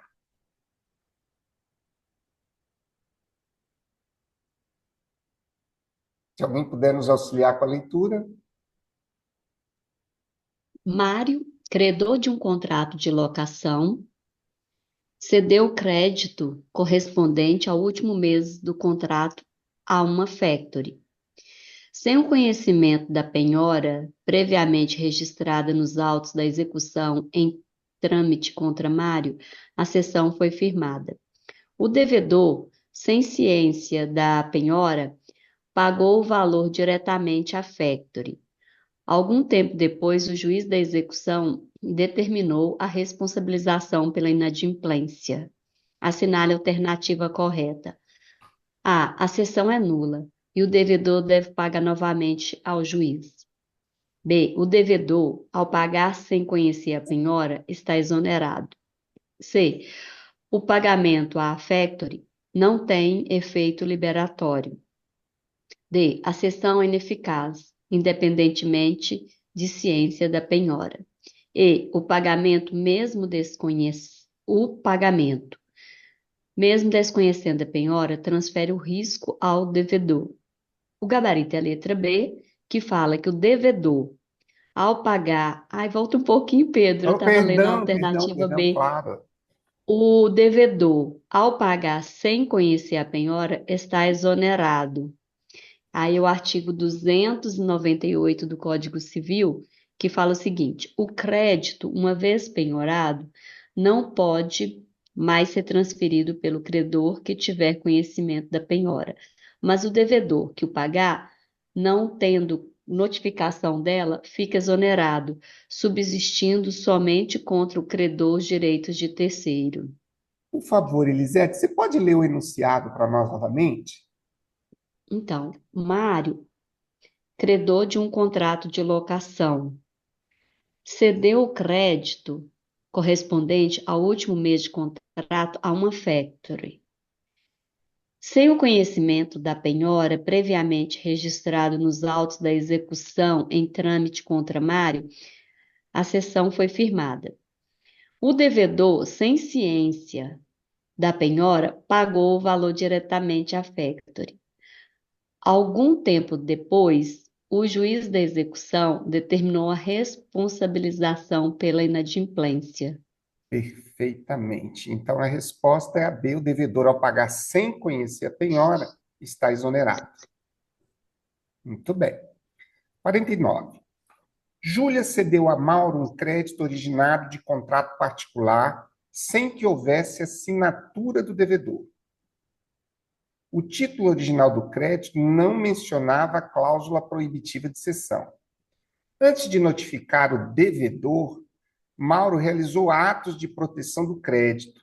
Posteriormente, surgiram controvérsias entre cessionários sucessivos quanto à validade e à prioridade da cessão. Com base na disciplina legal aplicável à cessão de crédito, analise as afirmativas a seguir. 1. A cláusula proibitiva da cessão não pode ser oposta ao cessionário de boa-fé, se não constar do instrumento da obrigação. 2. A cessão de crédito por instrumento particular sem assinatura do devedor é ineficaz em qualquer hipótese. 3. O cessionário pode exercer atos conservatórios do crédito, mesmo antes de notificar o devedor. 4. Na hipótese de várias cessões do mesmo crédito, prevalece aquela que foi notificada primeiro ao devedor. Letra A, corretas 1 e 3. 1. A cláusula proibitiva de cessão não pode ser oposta a cessionário de boa-fé se não constar do instrumento da obrigação, que a gente até já viu anteriormente. A segunda, 3. O cessionário pode exercer atos conservatórios do crédito, mesmo antes de notificar o devedor. Ótimo. A 2 diz que a cessão de crédito por instrumento particular sem a assinatura do devedor é ineficaz em qualquer hipótese. Por que essa está errada? Na hipótese de várias cessões do mesmo crédito, prevalece aquela que for notificada. Me parece que, pelo que a gente já viu anteriormente, que prevalece aquela em que houve a tradição, a entrega do título, né? Mas essa segunda aqui, alguém se arrisca a opinar o porquê que ela está correta? Eu acho que é porque se não houver oposição também, né, não teria por que não ser considerado válido. A cessão de crédito por instrumento particular sem assinatura do devedor. Vamos voltar para as questões para ver se algum artigo falou a respeito desse assunto. Ó, vamos lá. O credor pode ceder seu crédito se isso não quiser natureza, convenção com o devedor, a cláusula proibitiva de cessão não poderá ser oposta a cessionário de boa-fé se não constar instrumento de obrigação. Salvo disposição contrária, na cessão de um crédito abrange todos os acessórios. 288. É ineficaz em relação a terceiros a transmissão de um crédito se não celebrasse mediante instrumento público ou instrumento particular. Eu acho que aqui, ó, é ineficaz em relação a terceiros a transmissão de um crédito se não celebrasse mediante instrumento público ou instrumento particular revestido da solenidade do 654. Como é que ela vai ceder um título, um crédito de um título que não tem assinatura do devedor? Eu não entendi ali. Ali falou que o título não tinha assinatura do devedor, porque o que é possível é você fazer a cessão de um crédito sem pegar a anuência do devedor. Isso é uma coisa. Agora, você fazer a cessão de um crédito com um título que não tem assinatura do devedor, eu achei estranho. Eu tinha entendido justamente a primeira parte que o professor falou agora, que eles Perfeito. tinham feito a transferência sem a anuência do devedor, sem a assinatura dele. É isso que eu tinha entendido. Exatamente, eu também. Mas ali depois nós vamos voltar à questão ali, está falando que o instrumento não tem assinatura do devedor, isso que eu achei estranho, porque o 288 diz que o instrumento tem que ter os elementos do artigo 654, parágrafo 1º do Código Civil. Então tem que ter aqueles. Como é que vai fazer um título de crédito sem assinatura? O Nem cessionário vale. tem o direito de fazer. Vamos ver. A cessão do crédito não tem eficácia em relação ao devedor, senão quando a este. Gente, isso aqui eu queria que vocês dessem o máximo de atenção, porque existe uma diferença em relação à hipoteca. Você ceder crédito hipotecário tem uma situação, né, que você notifica se houver silêncio, é considerada anuência.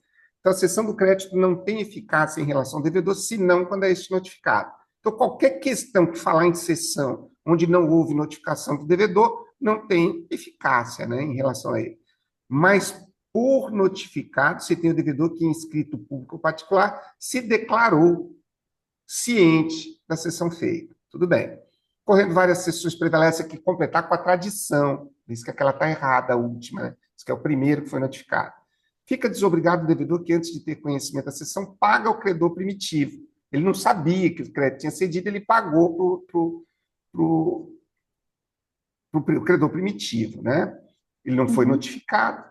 Ou que, no caso de mais de uma cessão notificada, paga ao cessionário que lhe apresenta, com o título de cessão, o da obrigação cedida. Quando o crédito constar de escritura pública, prevalecerá aqui foi falado em prioridade lá numa questão, né?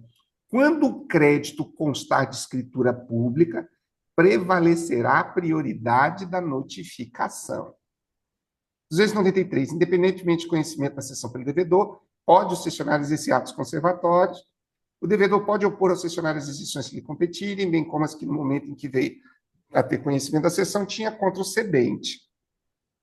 Na cessão por título oneroso, o cedente, ainda que não se responsabiliza, fica responsável ao cessionário pela existência do crédito ao tempo que lhe cedeu. A mesma responsabilidade lhe cabe nas cessões por título gratuito se tiver procedido de boa-fé. Salvo estipulação em contrário, o cedente não responde pela solvência do devedor. O cedente responsável ao cessionário pela solvência do devedor não responde mais do que aquele que recebeu com os respectivos juros, mas tem que ressarcir as despesas da cessão e as que o cessionário houver feito com a cobrança. O crédito, uma vez penhorado, não pode ser transferido pelo credor que tiver conhecimento da penhora, mas o devedor que pagar, não tendo notificação dela, fica exonerado. Não me pareceu que aquela questão tenha uma resposta aqui, né? Aqui, ó. Mário cedeu. Essa é, né? É, É essa, né? Nós estávamos. É, né? eu acho que é a próxima. É a próxima? Esta, né? Então, a cessão de crédito por instrumento particular sem assinante do devedor é ineficaz em qualquer. Eu acho que foi a Janaína que falou, né? Não é em qualquer hipótese, né?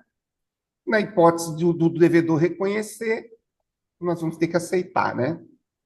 Tudo bem? Houve a cessão de crédito por instrumento particular sem assinante do devedor. Mas o devedor anuiu, reconhece a dívida. Então, não é em qualquer hipótese. Acredito que seja essa a interpretação. Alguém pode ler a 50 para nós? Gente, que maravilha! Em 2 dias a gente estudou 50 questões de obrigações, uma mais cascuda que a outra. Alguém pode ler, por favor? Colega?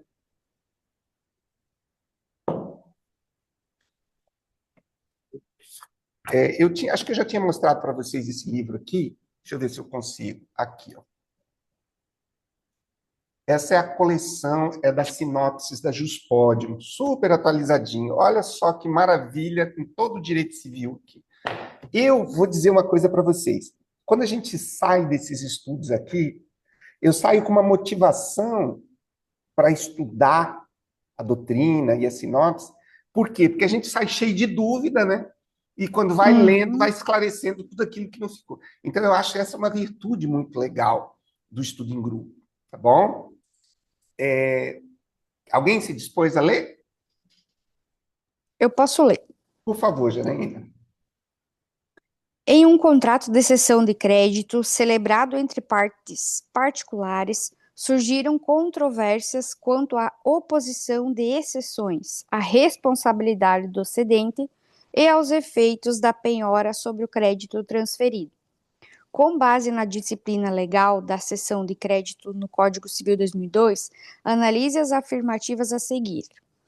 1. O devedor pode opor ao cessionário as exceções que já possuía contra o cedente no momento em que teve ciência da cessão. 2.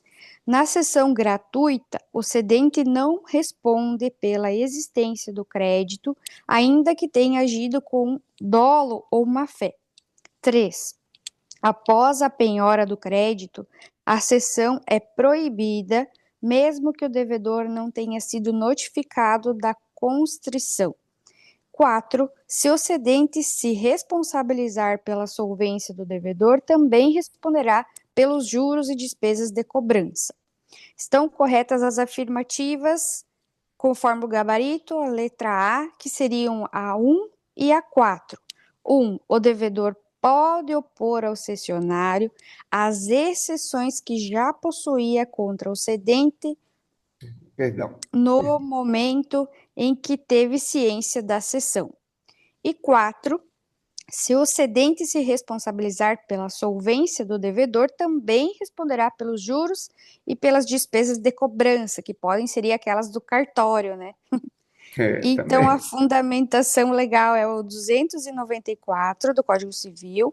O devedor pode opor ao cessionário as exceções que lhe competirem, bem como as que no momento em que veio a ter conhecimento da cessão tinha contra o cedente. Artigo 295. A cessão por título oneroso, o cedente, ainda que nada expresse, fica responsável ao cessionário pela existência do crédito ao tempo em que lhe cedeu. A mesma responsabilidade lhe cabe nas cessões por título gratuito, se tiver procedido de má-fé. 297. O cedente responsável ao cessionário pela solvência do devedor não responde mais do que daquele recebeu com os respectivos juros, mas tem de ressarcir-lhe as despesas da cessão e as que o cessionário houver feito com a cobrança. 298. O crédito, uma vez penhorado, não pode mais ser transferido pelo credor que tiver conhecimento da penhora, mas o devedor que o pagar, não tendo notificação dela, fica exonerado, subsistindo somente contra o credor os direitos de terceiro. Muito bem. Bom, nós chegamos agora na assunção de dívida, mas também chegamos ao fim do nosso compromisso, tá? Pedro, Oi, querido. artigo 292. Você se importa de voltar nele? Não me importo, não. A gente está aqui para isso. Para isso, né?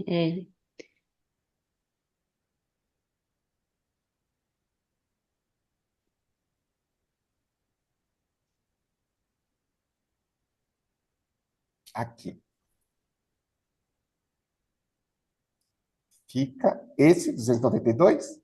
Uhum. Fica desobrigado o devedor, que antes de ter conhecimento da cessão, paga ao credor primitivo. Ou que, no caso de mais de uma cessão notificada, paga ao cessionário que lhe apresenta, com o título de cessão, o da obrigação cedida. Quando o crédito constar de escritura pública, prevalecerá a prioridade de notificação. Aí a questão no que concurso é assim: neste caso, a lei aplica o princípio do contraditório, a teoria do adimplemento substancial, a teoria da aparência, a aplicação da pena convencional, o princípio da conservação dos negócios jurídicos. E a resposta é a teoria da aparência. Que a teoria da aparência é o que prevalece no artigo 292. Pode ser uma questão de oral, né? Excelente. Ou de objetiva, conforme está aqui na VUNESP, uma prova para procurador. Achei Teoria da aparência, que sensacional. prevalece no artigo 292. Achei Oi? sensacional. Sensacional a sua observação, tá? E contribuiu demais, porque é realmente isso, né? Fica desobrigado o devedor que, antes de ter conhecimento da cessão, paga ao credor primitivo. Uhum. Por quê? Porque a aparência de que ele devia ao credor primitivo, ele não foi notificado, né? Excelente, Elisete. Muito obrigado, tá? Mais alguma coisa? Professor, Pode eu falar, gostaria gente. só de, se possível, compartilhar conosco uma foto depois ali no grupo de estudos dessa tua sinopse ali do Código Civil que eu me Ah, interessei claro. em adquirir. Mano, eu vou mandar uma foto aqui. Eu comprei quase todas as sinopses da Juspodium, sabe? E eu vou te dizer que essas sinopses estão, assim, sensacionais, tá? A de direito constitucional, olha que pequenininha. Aqui, ó. Essa aqui, vamos ver se vai aparecer também embaçada. Aqui, ó. Muito legais. Pode deixar que depois eu coloco lá no grupo, eu tenho uma fotinha com elas aqui. Muito obrigada, que maravilha, hein? Disponha, gente. Olha, quero parabenizar vocês. Vocês viram que coisa interessante? Né? De repente, um sabadão daqueles em que tradicionalmente a gente fica meio desorientado, sem saber o que fazer e não estuda. Não estou dizendo que são todos, né? Tem aqueles ultradisciplinados. Eu não estou ainda me incluindo nos ultradisciplinados. Mas se a gente consegue manter aí uma meta diária de 4 horas de estudo, a gente já está caminhando bem, tá? Márcio, você está por aí ou é só a sua câmera?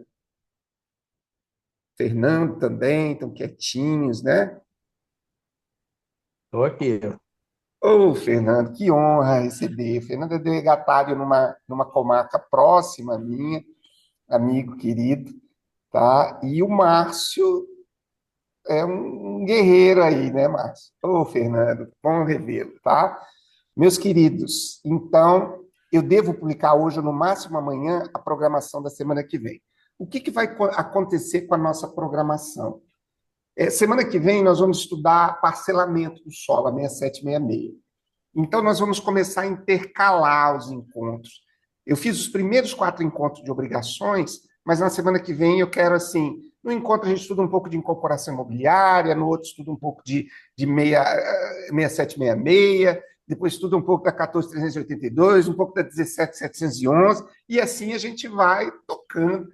Não é nossa pretensão esgotarmos esses assuntos, porque isso leva muito tempo, tá? E em obrigações a gente vai precisar forçar um pouquinho mais, porque tem muita coisa.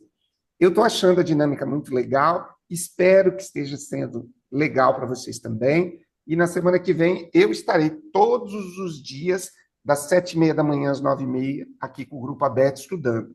Tá? À noite, não são todas as noites, quando eu leciono não é possível, mas eu já vou deixar previamente agendado, e vai ser uma alegria estar na companhia de vocês, porque eu ando ultimamente querendo amizade com quem gosta de estudar e que gosta de estudar muito. E que sabe que isso não é uma tarefa fácil, é cansativo, dá dor nas costas, dá falta de ar, dá uma coisa estranha, mas a gente, apesar de todos os desafios, permanecemos aí. Eu queria deixar um espaço aberto, se alguém quiser falar alguma coisa, dar alguma sugestão, fazer alguma crítica, é tudo muito bem-vindo aqui. Então, Pedro, eu adorei essa iniciativa sua e é excelente. Faz muitos anos que eu acompanho já o GADEC e, assim, estou muito satisfeita com a explanação do conteúdo aí. Eu acho que é enriquecedor para nós. É pena que na parte da manhã eu não consigo. Vai ficar para a Ok, noite, para os encontros ok. noturnos, né? Mas vai ser muito bom ter você na nossa companhia, tá? Tá bom. Obrigada. Gente, mais alguém gostaria de fazer alguma observação? Então, nós vamos declarar fechada essa atividade. Segunda-feira retornamos. Gratidão aí pela companhia e pelo compartilhamento do conhecimento de vocês. Um abraço, gente. Vamos descansar, Um que a abraço. gente merece. Valeu, Tchau, tchau, Fernando. obrigada. Tchau, Janaína. Tudo de Tchau, bom para obrigado. vocês. Obrigada, Pedro. Obrigada.